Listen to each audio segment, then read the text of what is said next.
નમસ્કાર દર્શક મિત્રો, લોકશાહી શાસન વ્યવસ્થામાં પ્રજાના પ્રતિનિધિ તરીકે ચૂંટાઈને આવેલા ધારાસભ્યશ્રીઓ વિધાનસભા ગૃહમાં લોક પ્રશ્નોને વાચા આપે છે અને આ રીતે રાજ્યના વિકાસ માટે નીતિ ઘડાય છે, નિર્ણયો લેવાય છે તેમજ પ્રજાના પ્રશ્નોનું સુખદ નિરાકરણ પણ આવે છે.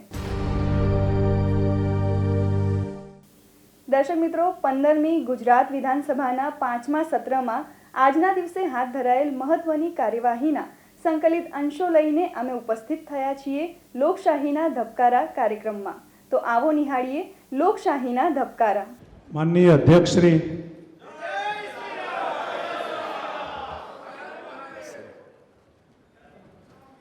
ટૂંકી મુદતનો પ્રશ્ન ક્રમાંક 1 માન્ય શ્રી અરવિંદભાઈ રાણા.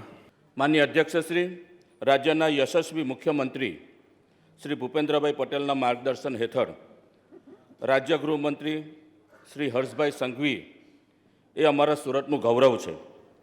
તેમના દ્વારા સુરત શહેરમાં cyber crime awareness, traffic signal awareness અને વ્યાજખોરી ઉપર કડક કાર્યવાહી કરવાનું અભિયાન એમના દ્વારા ચલાવવામાં આવ્યું, જેને લીધે રાજ્યના તમામ ખૂબ જ લોકોને એનો ફાયદો થયો છે. મારો ટૂંકી મુદતનો પ્રશ્ન એ છે કે રાજ્ય સરકાર દ્વારા વ્યાજખોરીના ગુનાને નિયમન કરવા જે ડ્રાઈવ રાખવામાં આવે છે તેના કારણો જણાવવા વિનંતી છે. માનનીય અધ્યક્ષ શ્રી, આદરણીય મુખ્યમંત્રી શ્રી ભૂપેન્દ્રભાઈ પટેલના માર્ગદર્શનમાં રાજ્યના સામાન્ય માનવી, ગરીબ નાગરિકો, માનનીય અધ્યક્ષ શ્રી, આ સામાન્ય નાગરિકોના ઘરમાં નાના મોટા પ્રસંગો દરમિયાન ક્યારેક કોઈના ઘરમાં લગ્ન હોય, કોઈકના ઘરમાં કોઈક દુઃખદ પ્રસંગ બન્યો હોય, ત્યારે આ પ્રકારના લોકો આ પ્રકારની તકલીફમાંથી બહાર નીકળવા માટે જે નજીકના મિત્રો છે, નજીકના ઓળખીતા છે, તેને વિશ્વાસ રાખીને પોતાના કોરા ચેક, ઘરના દસ્તાવેજો આ લખી આપીને માનનીય અધ્યક્ષશ્રી નાની મોટી રકમ વ્યાજે લે છે. આવા ગુજરાતમાં અનેક કિસ્સાઓ ધ્યાનમાં આવ્યા કે અનેક સામાન્ય નાગરિકોએ પોતાના પરિવાર આખું ભવિષ્ય ધૂંધલું થઈ જાય એ પ્રકારની પરિસ્થિતિમાં મુખ્યમંત્રીશ્રીએ પહેલી કેબિનેટમાં રાજ્યના ગૃહ વિભાગને વ્યાજ સામે એક ડ્રાઈવ ચલાવવાની સૂચના આપી અને રાજ્યના ગૃહ વિભાગ દ્વારા માનનીય અધ્યક્ષશ્રી રાજ્યભરમાં આ ડ્રાઈવ ચલાવીને હજારો નાગરિકોને મદદગાર બનીને એ લોકોને તકલીફમાંથી દૂર નીકાળીને માનનીય અધ્યક્ષશ્રી આ લોકોને જે આ દાનવ છે, વ્યાજખોરો છે, તે લોકોને માનનીય અધ્યક્ષશ્રી એ લોકોને કડક પગલાં ભરીને એ લોકોને જેલ હવાલે કરવામાં આવ્યા. માનનીય અધ્યક્ષશ્રી, હું 2-3 દાખલા સભાગૃહ સમક્ષ મૂકવા માંગુ છું, જેમાં મધ્ય ગુજરાતના એક ખેડૂતે, માનનીય અધ્યક્ષશ્રી, ગાય આપણી માતા છે, આપણે સૌ ગાયને પૂજીએ છીએ. ગાય ખરીદવા માટે માનનીય અધ્યક્ષશ્રી અને દીકરાની વહુ તથા પત્નીના દાગીના માનનીય અધ્યક્ષશ્રી ગરવે મૂક્યા અને એ ગીરવે મૂકીને 80,000 રૂપિયા એમને વ્યાજે લીધા. દીકરીના શ્રીમંત પ્રસંગ હોવાથી દાગીના પરત ના આપતા હોવાથી પોલીસ દ્વારા માનનીય અધ્યક્ષશ્રી ફરિયાદ કરી. આ દાગીના જે ગીરવે મૂકેલા હતા એ દાગીના તો અપાવ્યા જ, ગાય બી ફ્રી થઈ ગઈ માનનીય અધ્યક્ષશ્રી, અને એની પાસેથી જે વધારાનું વ્યાજ લેવામાં આવેલું હતું એ બી પરત અપાવવામાં ગુજરાત પોલીસે ગૃહ વિભાગ દ્વારા એમાં કામગીરી કરવામાં આવી. એક વ્યક્તિએ આ દાખલો એટલા માટે સભાગૃહ સમક્ષ ખૂબ મહત્ત્વનો છે કે આ પ્રશ્ન ભારતીય જનતા પાર્ટીનો નથી, ગુજરાતના પ્રત્યેક સામાન્ય અને ગરીબ માનવીનો છે કે એક વ્યક્તિએ પોતાના ધંધાકીય કામ માટે 23 લાખ રૂપિયા 10% વ્યાજે લીધા, જેના સામે માનનીય અધ્યક્ષશ્રી 40 લાખ રૂપિયા ચૂકવી લીધા.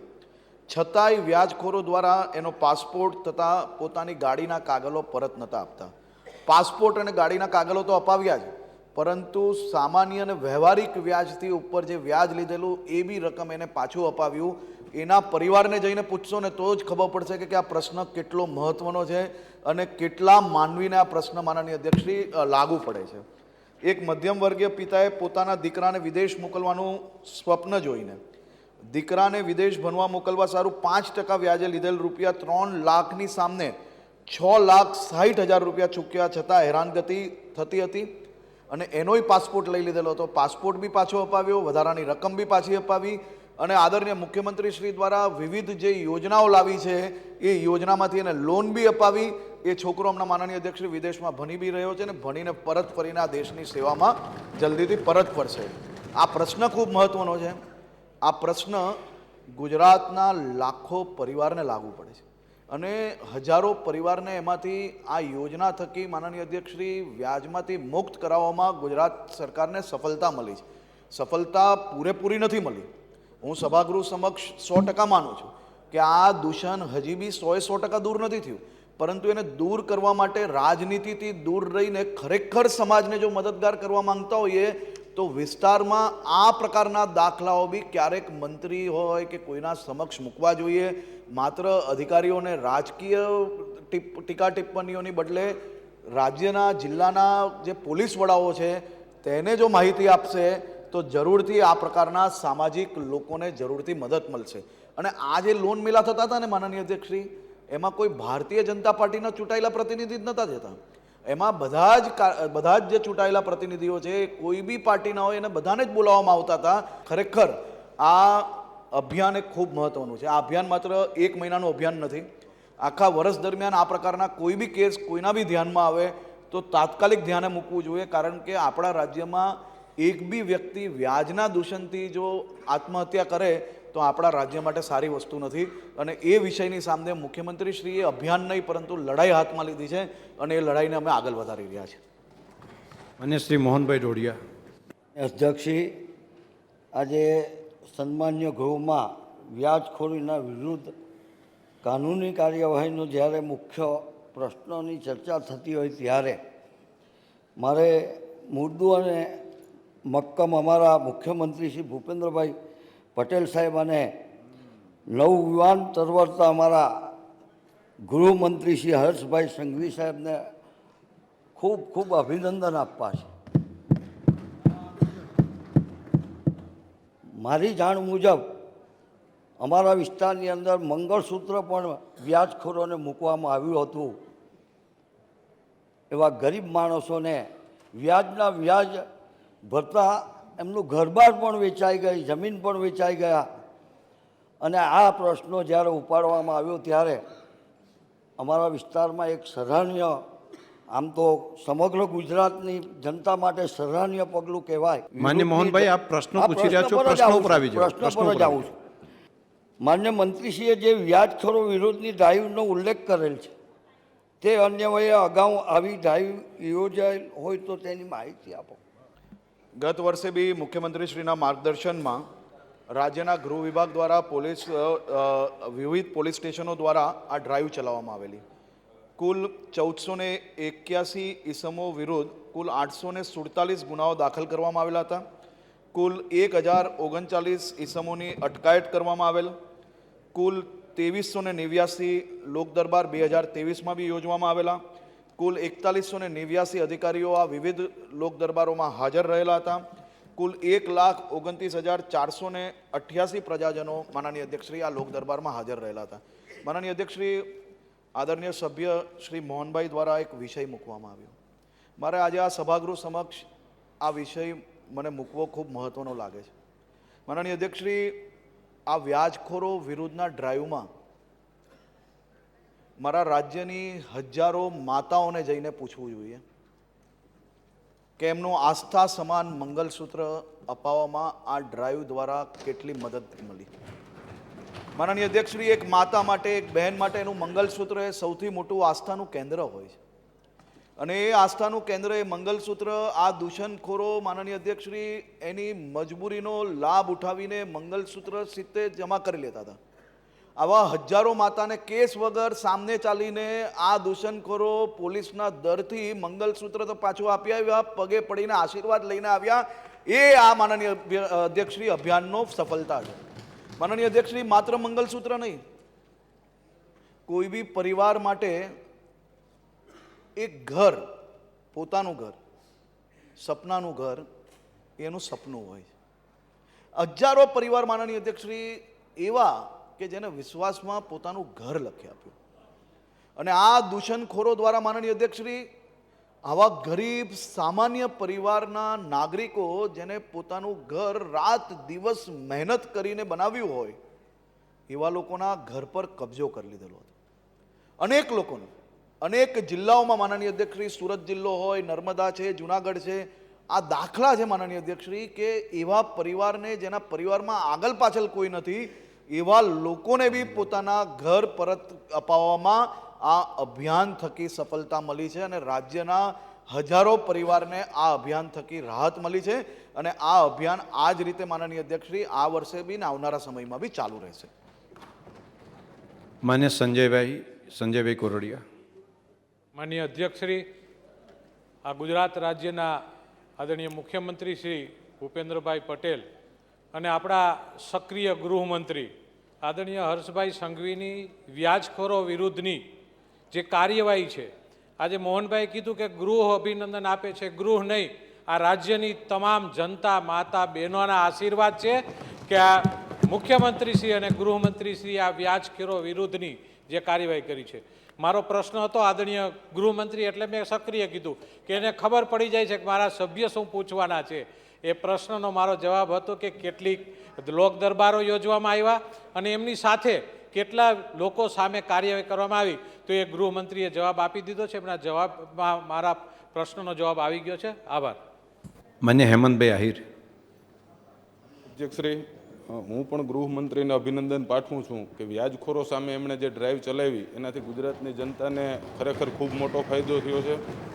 માનનીય અધ્યક્ષશ્રી, મોટાભાગે વ્યાજખોરો છે એ વધારે પડતી રકમ એમની પરત મેળવી લીધા પછી જ્યારે પીડિત પરિવાર છે એમની પાસે કોઈ મિલકત ના હોય ત્યારે એને આપઘાત કરવાની ફરજ પડતી હોય, તો આવા વ્યાજખોરોની મિલકત જપ્ત કરી અને જે પીડિત પરિવાર છે એમને પાછી આપી શકાય એવો કોઈ કાયદો રાજ્ય સરકાર બનાવવા માગે છે કે કેમ? અને ખાસ કરીને આજકાલના યુવાનો ઓનલાઈન ગેમલિંગના ચુંગાલમાં ફસાતા જતા હોય છે. મારા મત વિસ્તારના 2 યુવાનો ખૂબ મોટી રકમ ઓનલાઈન જુગારમાં હારી ગયા. તો ઓનલાઈન ગેમલિંગ ઉપર આપણે જેમ તમિલનાડુ રાજ્યએ ઓનલાઈન ગેમલિંગ ઉપર કાયદો બનાવ્યો એવો રાજ્ય સરકાર કોઈ કાયદો બનાવવા માગે છે કે કેમ, એ મંત્રીશ્રી પાસે જાણવા માગું છું. માનનીય અધ્યક્ષશ્રી, માનનીય સભ્યશ્રીનો હું આભાર માનું છું કે આજે સભાગૃહ સમક્ષ એમને ખૂબ જ સંવેદનાભર્યો જે વિષય છે એ સભાગૃહના ધ્યાને દોર્યો. માનનીય અધ્યક્ષશ્રી, હું કદાચ છેલ્લા 2 વર્ષથી આ સભાગૃહને હાથ જોડીને વિનંતી કરું છું કે વ્યાજના દૂષણથી બચાવવા માટે લોકોને નિડરતાથી બહાર આવવું પડશે. એ વિષય ખૂબ સાચો વિષય છે કે 4 લોકોએ આત્મહત્યા કરી. માનનીય અધ્યક્ષશ્રી, જ્યારે મને વિષય ધ્યાનમાં આવ્યો તો મેં બધા જ પોલીસ સ્ટેશનમાં લોકલ તપાસ કરી કે આ પ્રકારના કિસ્સાની અંદર કોઈ બી પ્રકારની અરજી કે કોઈ બી પ્રકારની માહિતી લોક દરબારો દરમિયાન કે પહેલાં આપી છે ખરી. માનનીય અધ્યક્ષશ્રી, હું આજે આ સભાગૃહ સમક્ષ સૌ ધારાસભ્યોને ફરીથી 2 હાથ જોડીને વિનંતી કરવા માંગુ છું કે આપણે સૌ લોકો જાણીએ છીએ કે આપણા સમાજ જીવનમાં મધ્યમ વર્ગના નાગરિકોની અંદર સમાજની જે પરંપરા, સમાજની જે વાતો કરવાની જે ટેવ છે તેના કારણે કોઈ બી પરિવાર વ્યાજના દૂષણમાં ફસાયું હોય તો એ એટલા માટે પોલીસ સ્ટેશન નથી જતું હતું કારણ કે એના ઘરમાં દીકરા દીકરીના લગ્ન બાકી હોય, કોઈક પરંપરા, કોઈક સામાજિક પરિસ્થિતિ, એના હિસાબે લોકો શરમાતા હોય છે. મારી સૌ ધારાસભ્યોને વિનંતી છે કે સમાજમાં જ્યારે આપણે લોકોની વચ્ચે જઈએ ત્યારે ચૂંટાયેલા પ્રતિનિધિ તરીકે આપણે લોકોની વચ્ચે આ પ્રકારની ચર્ચાઓ, કોઈ વ્યક્તિ ફસાઈ ગયું હોય તો એની ચર્ચા કરવાની બદલે એને સમાજમાં નિડરતાથી એને મદદ કઈ રીતે કરી શકાય, કારણ કે એ તો માનવતાના કારણે પોતાના વ્યવહારો સાચવવા માટે, પોતાની તકલીફોમાંથી બચવા માટે એને રૂપિયા લીધા છે. પરંતુ પેલો દાનવ જે માનવતાના ખરેખર વિરુદ્ધમાં કામ કરે છે એને ક્યાં ફાયદો થાય છે? જ્યારે સમાજના લોકો આ પ્રકારના લોકોની વાતો બહાર ઓટલે બેસીને કરતા હોય કે આ વ્યક્તિ તો વ્યાજમાં ડૂબાઈ ગયો છે, આ વ્યક્તિની આવી તકલીફ છે, તેના કારણે સમાજમાં લોકો બહાર નથી આવતા, અને બહાર નથી આવતા એટલે આપણે એની અંદર ક્યાંક પગલાં જે લેવાના હોય ત્વરિત એ નથી લઈ શકતા. મારી ફરી એકવાર વિનંતી છે કે આ પ્રકારની ઘટનામાં નિડરતાથી બહાર આવવું જોઈએ અને સમયે બહાર આવવું જોઈએ. કોઈએ આત્મહત્યા, કોઈએ દવા, કોઈએ આ પ્રકારના લોકો પાસેથી વ્યાજે રૂપિયા લેવાની જરૂરત જ નથી. આ દેશમાં કદાચ પહેલીવાર એવું થયું હશે કે ગરીબો, મધ્યમ વર્ગના નાગરિકોના બેલી આપણા પ્રધાનમંત્રી શ્રી નરેન્દ્રભાઈ મોદી સાહેબ તકલીફ પડે ને, તકલીફમાં આવે ને માણસ, ત્યારે સગા ભાઈઓ બી એના ફોન ઉચકતા બંધ થઈ જાય સાહેબ, ત્યારે મિત્રો બી દૂર જતા રહેતા હોય. પરંતુ આ દેશના પ્રધાનમંત્રી, આપણો નેતા સાહેબ, એને રાજ્યના ગરીબો માટે, મધ્યમ વર્ગના નાગરિકો માટે એ પોતે રોજગારી મેળવી શકે ને સાહેબ, તે માટે પોતે આ લોકોના સાક્ષી બને છે અને બેંકની અંદર પોતે આ કરોડો ભારતીયોના ગેરેન્ટર બનીને આ લોકોને લોન અપાવવાનું કામ કરે છે સ્વનિધિ યોજનાના માધ્યમથી. આજે જ કેબિનેટમાં મુખ્યમંત્રીશ્રીએ સૌ મંત્રીઓને કહ્યું, માનનીય અધ્યક્ષશ્રી, કે પોતાના પ્રભારી વિસ્તારમાં સ્વનિધિ યોજનામાં હજી વધુમાં વધુ લોન અપાવી જોઈએ. માનનીય અધ્યક્ષશ્રી, મારા બધા કોંગ્રેસના મિત્રો આજે જતા રહ્યા છે. જો આ યોજના કોઈ વ્યાજમાંથી બહાર આવીને કોઈ સૌથી સારો નમૂનો એક્ઝામ્પલ જોવું હોય ને તો કોંગ્રેસ કાર્યાલયની બહાર એક લારી પર વ્યક્તિ, અને એ લારી પર માનનીય અધ્યક્ષશ્રી કોઈ શાકભાજી વેચે, કોઈ નારિયેલ વેચે, અને એની બહાર તમે જોશો ને તો આગળ એક લેબલ લાગ્યું છે માનનીય અધ્યક્ષશ્રી સ્વનિધિ યોજનાનું. આ ભારતીય જનતા પાર્ટીની સરકાર કામ કરે છે માનનીય અધ્યક્ષશ્રી. આ કામ એ સમાજના બધા જ લોકો માટે છે માનનીય અધ્યક્ષશ્રી. આ કોઈ એઝ એન ટીમવર્ક તરીકે આપણે આગળ વધવું પડશે. આ કામમાં માનનીય અધ્યક્ષશ્રી વ્યાજના દૂષણની અંદર કોણ ફસાય છે એનું લેબલ ભારતીય જનતા પાર્ટી કે કોંગ્રેસ કે આમ આદમી પાર્ટી ના હોઈ શકે માનનીય અધ્યક્ષશ્રી. એ માત્ર ને માત્ર ગુજરાતનો નાગરિક છે ને એ જ જોઈને અમે લોકો કામ કરીએ છીએ અને એ જ જોઈને કામ કરવાના છે. જેને જેટલી રાજનીતિ કરવી હોય કરે, પરંતુ આ કામગીરી આ જ રીતે ચાલશે. આ વ્યાજના દૂષણખોરોને કોઈ ગમે તેવા મુદ્દાઓ ઊભા કરવાની જરૂર માનનીય અધ્યક્ષશ્રી પ્રયાસ કરશે, પરંતુ મુખ્યમંત્રીશ્રીના માર્ગદર્શનમાં આ લડાઈ મજબૂતાઈથી ચાલશે અને આમાંનો એક બી દૂષણખોરોને છોડશો નહીં. જેને જે પ્રયાસ કરવો એ કરે, આમાં છોડવામાં નહીં આવે. માન્ય અર્જુનભાઈ. માન્ય અધ્યક્ષશ્રી, આ જે વ્યાજખોરો માટેની માનનીય મુખ્યમંત્રી શ્રી ભૂપેન્દ્રભાઈ અને માનનીય રાજ્યકક્ષાના ગૃહમંત્રી હર્ષભાઈની જે ડ્રાઈવ હતી એનો હું પણ સાક્ષી રહ્યો છું. માનનીય અધ્યક્ષશ્રી, આ વ્યાજખોરોના જે સકંજામાં આવે છે સામાન્ય રીતે એકદમ ગરીબ લોકો હોય છે અને એ લોકો એડવાન્સની અંદર એના જમીન મકાનના દસ્તાવેજો લખાવી લેતા હોય છે અને ઘરેણાં હોય તો ઘરેણાં પોતા લઈ લેતા હોય છે અને એના પછી એ ઘરેણાં અને જમીનો તો જપ્ત કરી લે પણ એ પછી પણ ઉઘરાવવાનું ચાલુ રાખે અને માનસિક અને શારીરિક એટલો ત્રાસ આપે કે આખરે આપઘાત કરવો પડતો હોય છે. માનનીય હર્ષભાઈ હમણાં એક દાખલો આપ્યો કે આવી રીતે જમીન પાછી મેળવી લીધી, પણ માનનીય અધ્યક્ષશ્રી, હું આપના મારફત કહેવા માગું છું કે આ ડ્રાઈવને કારણે પોલીસ સ્ટેશનમાં વ્યાજખોરોને જવું ન પડે એટલા માટે જેના દસ્તાવેજો થયેલા હોય એ દસ્તાવેજો રિવર્સ દસ્તાવેજ કરીને પાછા આપવાનો દાખલાનો હું પોતે સાક્ષી રહ્યો છું કે મારે પોલીસ સ્ટેશનમાં નથી જવું, મારે પૈસાય નથી જોતા, પણ મને આ દસ્તાવેજ રિવર્સ કરાવી દો, હું ઘરેણાં પાછા આપી દઉં. આવા હજારો દાખલાઓ બન્યા છે. તો અને એ હું મારી પાસે આવા દાખલાઓ આવેલા છે એના આધારે હું કહું છું. માનનીય અધ્યક્ષશ્રી, હું એના માટે અને એ સિવાય પણ પોલીસે જે બીજી પ્રોએક્ટિવલી કામગીરી કરી છે એ એવી છે કે મારે પોરબંદરમાં તો ત્યાંના ડીએસપીએ લોન મેળો બેંકોની સાથે મળીને લોન મેળો કરીને જેને પૈસા જોઈતા હતા એ લગભગ 500-600 લોકોને તો લોન પણ અપાવી. તો હું માનનીય અધ્યક્ષશ્રી આપના મારફત માનની ગૃહમંત્રીશ્રીને પૂછવા માગું છું કે ભલે આપણે આખું વર્ષ ડ્રાઈવ ચલાવીએ અને એની અસર ખૂબ સારી છે, પણ કોઈ પણ વર્ષની અંદર કોઈ પણ સમયે એકાદ વખત સ્પેશિયલ ડ્રાઈવ કરાવીને આમાંથી જો કોઈ થોડા ઘણા રહેતા હોય એમાંથી સંપૂર્ણ મુક્તિ મેળવવા માટે ડ્રાઈવ ચાલુ રાખવા માગો છો કે કેમ?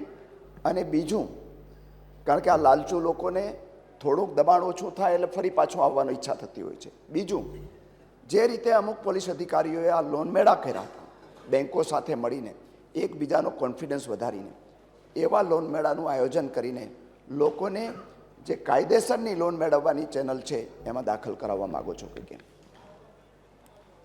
માનનીય અધ્યક્ષશ્રી, માનનીય સભ્ય શ્રી અર્જુનભાઈનો પ્રશ્ન ખૂબ મહત્ત્વનો છે અને આ જે વિષય છે હું આપના માધ્યમથી સભાગૃહ સમક્ષ મૂકવા માગું છું કે 2023માં માત્ર પોરબંદરમાં નહીં પરંતુ આખા ગુજરાતમાં જ્યારે આપણે આ વ્યાજ વિરુદ્ધ અભિયાન ચલાવતા હતા ત્યારે બધે જ લોન મેળા બી સાથે કરેલા હતા અને રાજ્યમાં 21,987 લોકોને અલગ અલગ યોજનાઓ થકી લાભ અપાવવામાં આવ્યો અને 262 કરોડ રૂપિયાની લોન તાત્કાલિક એ જ લોન મેળાની અંદર વ્યાજખોરોના વિરોધની ડ્રાઈવની અંદર અપાવવામાં આવી.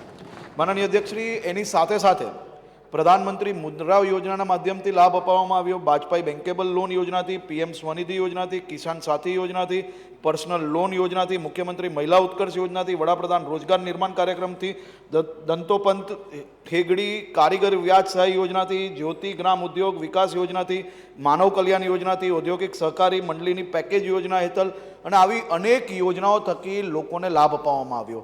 માનનીય અર્જુનભાઈએ, માનનીય અધ્યક્ષશ્રી, જે આ રેગ્યુલર આ હંમેશા સમાજમાં એક વિષય છે, જ્યારે દર હોય ત્યારે બધું બંધ થઈ જતું હોય. આ ખૂબ સાચી વાત છે અને જેવી ડ્રાઈવ ઢીલી પડે આવા લોકો પાછા આવી જતા હોય છે.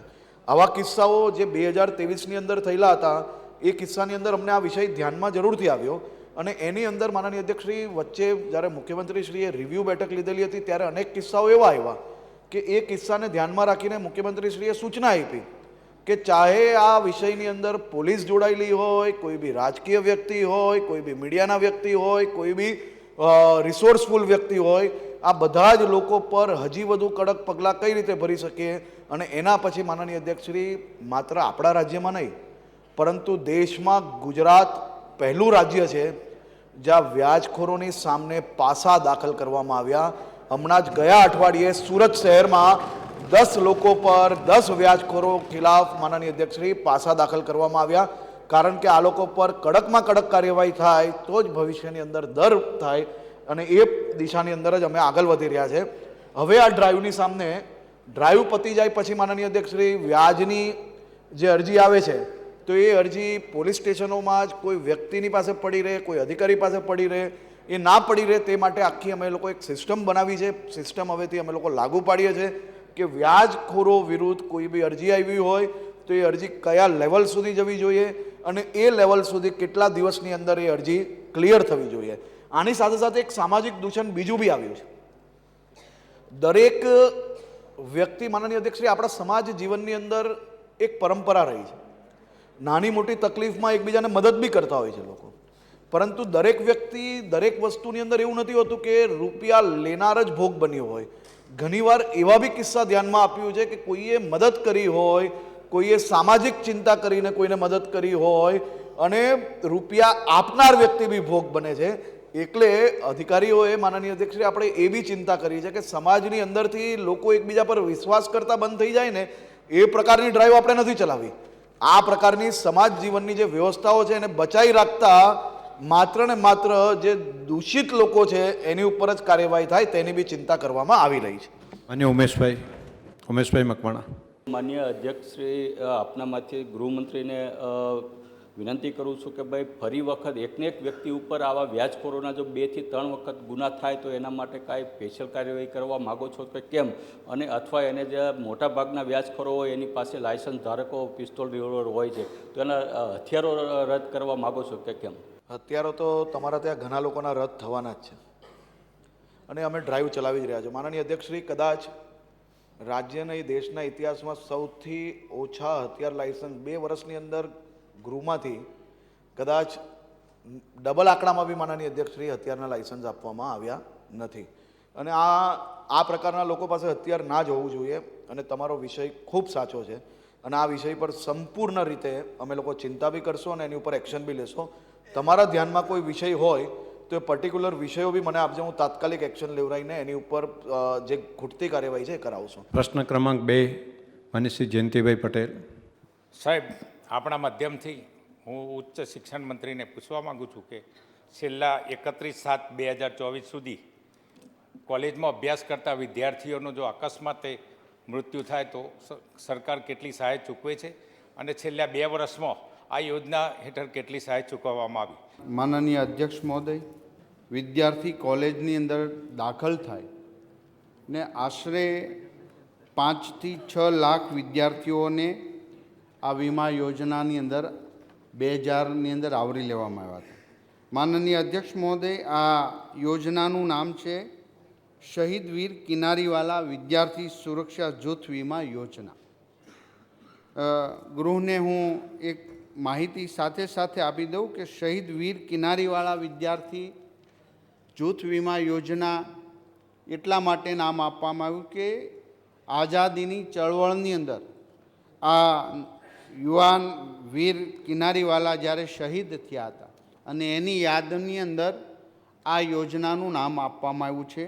આ યોજનાની અંદર વિદ્યાર્થીને માનનીય સભ્યશ્રીએ જે સવાલ પૂછ્યો છે એ બાબતમાં 2022-23માં 14 વિદ્યાર્થી જ્યારે અકસ્માતમાં મૃત્યુ પામ્યા હતા એમને 14 લાખ અને 2023-24માં આવા 17 વિદ્યાર્થીઓ જ્યારે મૃત્યુ પામ્યા હતા એમને 17 લાખની સહાય ચૂકવવામાં આવી છે. શ્રીમતી રીટાબેન પટેલ. માનનીય અધ્યક્ષશ્રી, હું આપના માધ્યમથી માનનીય મંત્રીશ્રીને પૂછવા માગું છું કે આ યોજનાનો લાભ લેવા માટે લાભાર્થીઓની આવક મર્યાદા કોઈ નક્કી કરવામાં આવી છે, અને આવી હોય તો શું છે, અને આનો લાભ લેવા માટેની પ્રક્રિયા શું છે? માનનીય અધ્યક્ષ મહોદય, સભ્યશ્રીએ જે પ્રશ્ન પૂછ્યો છે કે આવક મર્યાદા, પરંતુ આ યોજનાની અંદર કોઈ પણ પ્રકારની આવક મર્યાદા કે દાખલાની કે કોઈ પ્રોસેસની જરૂર પડતી નથી. કોઈ પણ વિદ્યાર્થીનું અકસ્માતે મૃત્યુ થયું હોય ત્યારે 90 દિવસમાં કોલેજની અંદર દરેક કોલેજમાં એક નોડલ ઓફિસર તરીકેની નિમણૂક કરવામાં આવી છે, અને એમાં એ અરજી કરે, અને આ અરજી કરવાથી કોઈ પણ વિદ્યાર્થીનું અકસ્માતમાંથી મૃત્યુ થયું હોય એવા વિદ્યાર્થીને આ યોજનાનો લાભ પ્રાપ્ત થાય છે. માન્ય શ્રી કિરીટભાઈ પટેલ. માનનીય અધ્યક્ષશ્રી, હું આપના માધ્યમથી માનનીય મંત્રીશ્રી પાસે જાણવા માગું છું કે આ વિદ્યાર્થી અકસ્માતના કિસ્સામાં કાયમી ખોડખાપ પણ થાય તો એને આ યોજનાનો લાભ મળે છે કે કેમ? માનનીય અધ્યક્ષ મહોદય, આ યોજનાની અંદર માત્ર મૃત્યુ થયું હોય અને એમને વીમા યોજનાનો લાભ મળે છે એવું નથી. કોઈ પણ 2 અંગ એ વિદ્યાર્થી કે વ્યક્તિના ખોડકાપણવાળા થયા હોય અથવા તો અકસ્માતમાં જતા રહ્યા હોય તો એમને પૂરેપૂરું 1 લાખનો વીમા કવચમાં આવરી લેવામાં આવે છે, અને કોઈ પણ એક અંગ ડેમેજ થયું હોય અથવા તો નુકસાન પામ્યું હોય તો એમને 50% વીમા યોજનાનો લાભ પ્રાપ્ત થાય છે. તો દર્શક મિત્રો, ફરી મળીશું આવતીકાલે. ત્યાં સુધી રજા આપશો. નમસ્કાર.